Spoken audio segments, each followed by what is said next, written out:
Que o seu dia seja abençoado. Hoje a gente vai mergulhar num material que é, assim, fascinante e um pouco desconcertante, sabe? Aham. Ele nos força a olhar para as nossas convicções mais profundas, aquelas coisas que a gente acha que são óbvias sobre certo e errado, e perguntar, de onde elas vêm afinal? Exatamente. A nossa fonte hoje é o capítulo 9 do livro A Fé na Era do Ceticismo, do Timothy Keller. O capítulo se chama O Conhecimento de Deus. Certo? E a ideia central, assim, já começa com uma provocação. Keller argumenta que mesmo numa sociedade que se diz cada vez mais secular, mais cética, a maioria de nós vive como se acreditasse, sabe, com toda força num padrão moral universal. E em direitos humanos inegociáveis. Isso. E a grande questão que o capítulo levanta é, tá, mas de onde vem essa convicção toda? Será que ela se sustenta sem uma base em Deus? Entendi. Então a armadilha que o autor arma logo de cara é essa. Ele diz que a nossa intuição moral, aquilo que a gente sente no estômago, está em conflito direto com nossa visão de mundo mais cética. É uma contradição, né? Uma contradição que a maioria de nós nem para pensar. E ele começa com uma citação de um filme que diz: claro que Deus existe. No fundo, todo mundo sabe que sim. Ok, vamos desvendar isso. É um ponto de partida bem ousado. A tese dele não é que todo mundo vai à igreja escondido, mas que a própria estrutura do nosso pensamento moral, a forma como a gente se indigna com a injustiça, por exemplo, já pressupõe uma realidade que o ceticismo puro não consegue sustentar. O capítulo parte então dessa ideia de que existe uma crença quase que inata, né? Num ser supremo ou pelo menos numa ordem moral para o universo. Sim. Mas o que eu achei mais interessante é como ele traz isso para o chão, para o nosso dia a dia. Ele conta de um encontro que teve como pastor em Manhattan com um jovem casal. Ah, essa história é ótima. Eles se descreviam como totalmente seculares. Não acreditavam em quase nada do ponto de vista religioso, mas ao mesmo tempo tinham convicções morais fortíssimas. E é aí que o argumento começa a se desenrolar de verdade. O que é fascinante nessa história é a contradição que o Keller aponta. O casal não acreditava em Deus, mas, assim, se revoltava com a marginalização das mulheres, com a pobreza. Com a injustiça em geral. Exato. Eles acreditavam com todas as forças que todo ser humano tem direitos inalienáveis. E aí o Keller fez a pergunta-chave. Por quê? Sim. De onde vem essa dignidade, esse valor incomparável dos seres humanos? Se a gente é só um produto da evolução, tipo, animais com cérebros um pouco maiores, por que não seria natural que os mais fortes oprimissem os mais fracos? Como a gente vê no resto do mundo animal. E a resposta deles foi algo como: não sei. Acho que eles existem. Só isso. Basicamente isso. É o que o autor chama de moral flutuante. Eu achei essa imagem ótima.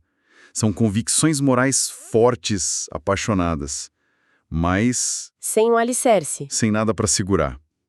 Elas estão ali flutuando no ar. O texto descreve isso como intuições morais que flutuam bem acima do chão. É como alguém que defende a dignidade humana nas redes sociais, o que é ótimo, mas se você pressiona um pouco e pergunta, tá, mas o que é dignidade humana? De onde ela vem? A pessoa trava. É verdade. Se somos só matéria organizada pelo acaso, a palavra dignidade é só um sentimento nosso ou é algo real, objetivo? É essa flutuação que o texto aponta. É uma crença fervorosa numa conclusão, mas sem nenhuma premissa que sustente ela. E essa moral flutuante nos leva para uma questão ainda mais profunda que o autor chama de dever moral. Não é só sobre o que a gente gosta ou o que é útil para a sociedade, mas sobre algo que a gente sente que deve fazer, mesmo que custe caro. É uma obrigação. Sim, e esse é um ponto crucial. O texto argumenta que todos os seres humanos, em todas as culturas, sentem isso. É aquela voz interna que diz, isso é errado, mesmo que fazer aquilo beneficiasse a pessoa ou o grupo, sabe? Não é um cálculo de custo-benefício. De jeito nenhum, é uma ordem. É a crença de que algumas coisas simplesmente não devem ser feitas. Ponto final. Independente da opinião da cultura ou do indivíduo. E aqui a coisa fica interessante de verdade, porque o capítulo começa a analisar as tentativas de explicar de onde vem essa moralidade, esse dever, sem precisar de Deus. Certo. A primeira grande teoria que ele aborda é a da evolução. A sociobiologia, por exemplo, que defende que os comportamentos que parecem altruístas são, no fundo, um mecanismo para garantir a sobrevivência dos nossos genes. É uma forma sofisticada de egoísmo genético. Exato. E essa teoria explica bem por que a gente ajuda a nossa família, né? Nossos filhos, nosso clã.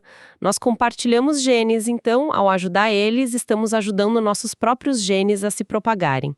É uma lógica fria, mas faz sentido dentro do modelo. Faz todo sentido. O problema, segundo Keller, é que ela não consegue ir até o fim. Mas espera um pouco. O autor não descarta a evolução muito rápido aqui. Porque um biólogo poderia argumentar que o altruísmo por estranhos evoluiu como uma estratégia de sobrevivência do grupo. Sociedades onde as pessoas se ajudam, mesmo sem parentesco, seriam mais fortes, né? O livro aborda isso. Aborda, sim. E essa é uma excelente objeção. O texto reconhece que a evolução pode explicar uma certa cooperação mútua.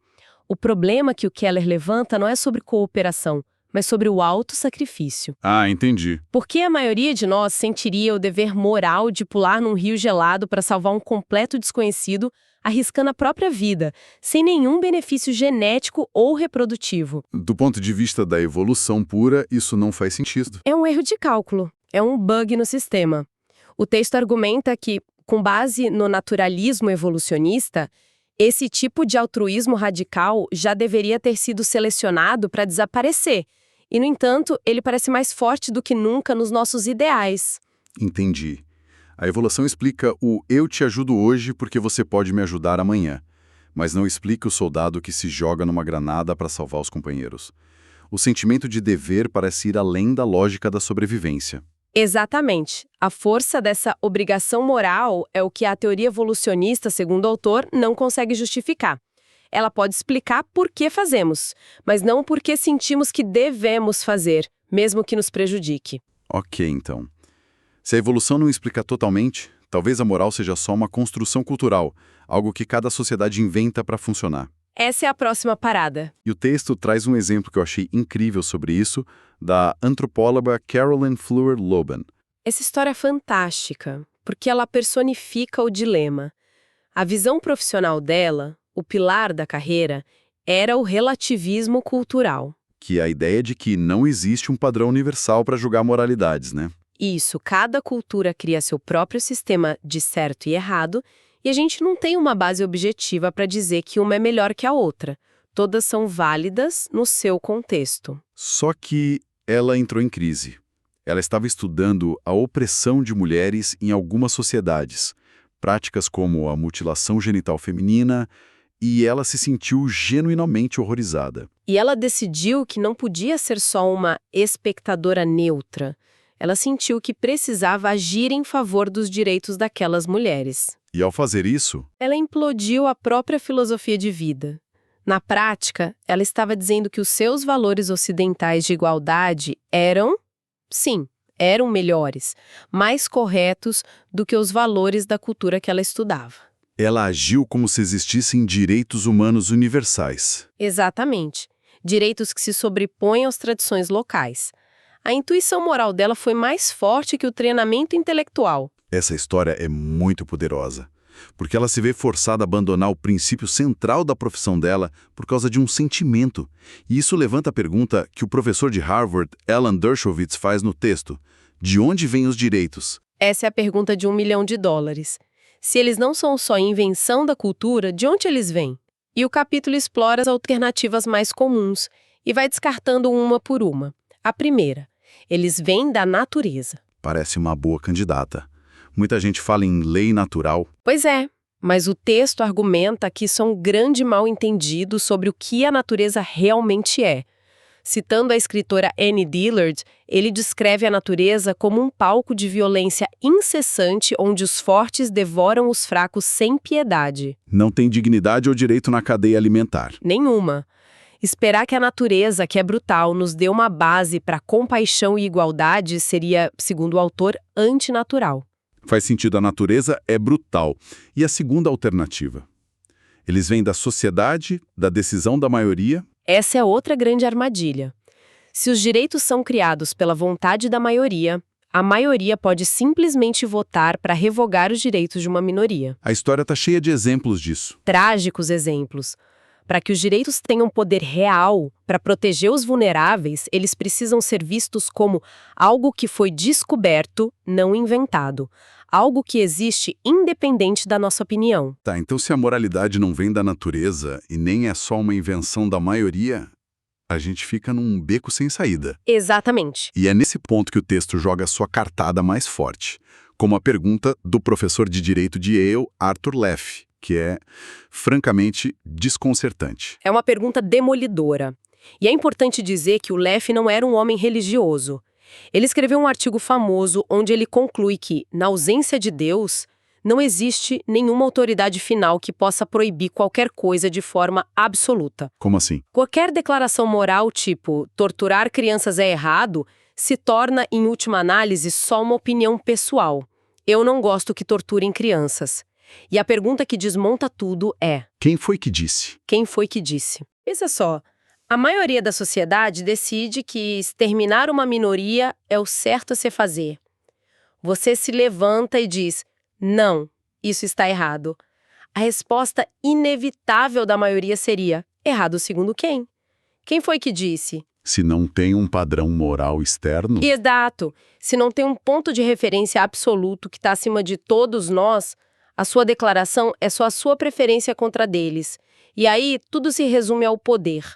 Quem tem mais força impõe a sua vontade. A sua moralidade se torna irrelevante. Isso me lembra muito do filósofo Friedrich Nietzsche, que o texto também cita.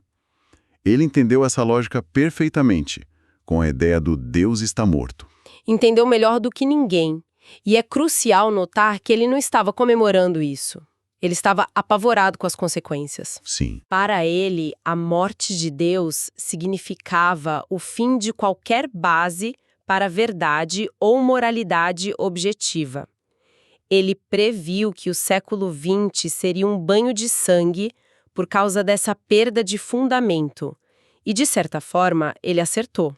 Então, o argumento que o livro constrói é que sem uma fonte transcendente, a moralidade e os direitos humanos perdem a sua justificativa. Viram só sentimentos, convenções sociais frágeis. Exatamente. E é por isso que, segundo o texto, só uma cosmovisão religiosa pode falar a sério sobre o sagrado, a dignidade, os direitos inalienáveis. A ideia é que os seres humanos não são valiosos porque são úteis ou porque a maioria decidiu. Somos sagrados porque Deus nos ama, porque fomos criados à sua imagem. É esse amor que dá o valor. Um valor intrínseco que não pode ser revogado. O próprio Arthur Leff admitiu no fim do artigo que ele não conseguia justificar logicamente o seu próprio senso de moralidade. Ele sentia que era errado, mas não conseguia provar o porquê sem um quem para dizer. Então, depois de desmontar as alternativas, o autor nos deixa numa encruzilhada. O final do capítulo é muito forte. Ele cita o dramaturgo Arthur Miller. Sim, é uma citação poderosa. Miller diz que sempre encarou a vida como se estivesse num processo judicial. Mesmo sem ter certeza da existência de um juiz, ele sentia que havia uma premissa, um caminho ascendente, um veredito final. Um sentido, né? Um sentido. Ele diz que viver sem esse sentimento de que nossas escolhas importam, de que elas são pesadas e julgadas, seria o puro desespero. É a intuição de que a vida não é só uma sequência aleatória de eventos. E para fechar, o livro usa uma imagem de C.S. Lewis que resume tudo em duas opções bem claras. Duas opções que nos forçam a ser honestos. A primeira é nos apegarmos à nossa crença intelectual de que não existe um juiz cósmico e ainda assim continuarmos a viver como se nossas escolhas morais importassem de verdade. Como se o bem e o mal fossem reais. Isso. O texto chama isso de falta de honestidade intelectual e usa a metáfora brilhante de Lewis. É como querer comer o omelete sem ter de quebrar os ovos. É uma imagem ótima. A gente quer os benefícios de um universo moral, dignidade, direitos, justiça, sem admitir a fonte que, segundo o autor, pode fornecer esses ovos. E a segunda opção? A outra opção, segundo o argumento, é a mais honesta. É reconhecer aquilo que, no fundo do coração, a gente já sabe e pratica.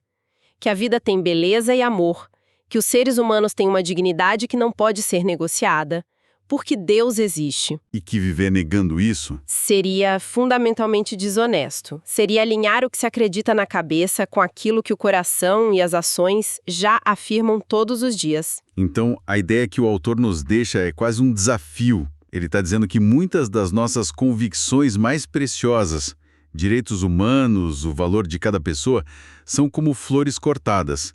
Lindas, a gente defende com paixão, mas elas foram cortadas da única raiz que, segundo ele, poderia mantê-las vivas. É uma ideia bem radical.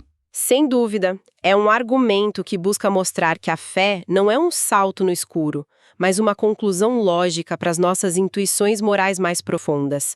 E olha, essa discussão é só o começo. Tem muito mais para explorar nesse livro. E é exatamente o que a gente vai fazer. No nosso próximo encontro, vamos continuar a mergulhar em A Fé na Era do Ceticismo. Fiquem conosco para a continuação. Que Deus abençoe a todos.